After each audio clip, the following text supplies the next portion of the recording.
পরামর্শের সুফল। হজরত মুসা আলাহিসাল্লামের একজন উম্মত ছিলেন একাধারে অন্ধ, দরিদ্র ও নিঃসন্তান। একবার তিনি হজরত মুসা আলাহিসাল্লামের কাছে গিয়ে নিজের সকল দুরবস্থার কথা খুলে বলে তার অবস্থা পরিবর্তনের জন্য আল্লাহর নিকট প্রার্থনা করতে অনুরোধ করলেন। হজরত মুসা আলাহিসাল্লাম তাকে জানালেন, আল্লাহ তোমার যে কোনো একটি দোয়া কবুল করবেন, সুতরাং তুমি সিদ্ধান্ত নাও তুমি কি দোয়া করবে। লোকটি চিন্তা করতে লাগল কোন দোয়া সে করাবে, চোখ ভালো করার জন্য, সন্তান লাভের জন্য, নাকি অর্থ সম্পদের জন্য। অতঃপর লোকটি মুসা আলাহিসাল্লামকে বলল, হে আল্লাহর নাবী, আমাকে যদি কিছু সময় সুযোগ দেওয়া হয় তাহলে পরে এসে জানাব। মুসা আলাহিসাল্লাম তাকে অনুমতি দিলেন। সে বাড়িতে চলে এলো। বাড়িতে এসে লোকটি সব ঘটনায় স্ত্রীর নিকট খুলে বলে পরামর্শ চাইল। স্ত্রী ছিলেন খুবই বুদ্ধিমতী ও বিচক্ষণ।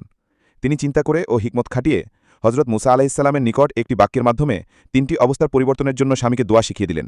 পরের দিন লোকটি হজরত মুসা আলাহিসাল্লামের কাছে হাজির হল। মুসা আলাহিসাল্লাম তাকে বললেন, বলো তোমার কি দোয়া করার আছে, আমি আল্লাহর নিকট তা চাইব, আর নবীদের দোয়া কখনো বিফল হয় না।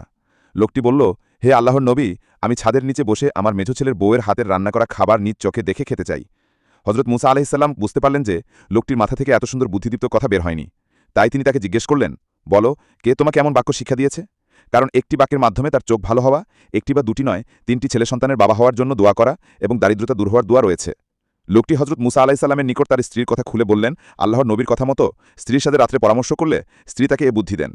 অতঃপর হজরত মুসা আলাহিসাল্লাম লোকটির জন্য আল্লাহর দরবারে দোয়া করলেন।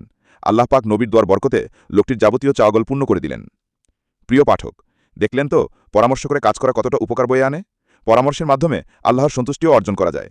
বন্ধু, জীবনের যে কোনো অঙ্গনে পরামর্শের প্রয়োজনীয়তা অপরিসীম। ঘরে, সমাজে, রাষ্ট্রে, সবখানে।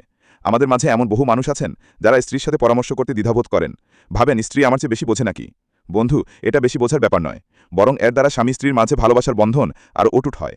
তাছাড়া সবটুকু চিন্তা যদি আপনি একা না করে তার সাথেও ভাগাভাগি করে নেন, তাহলে তো আপনার বোঝা হালকা হবে, তাই না?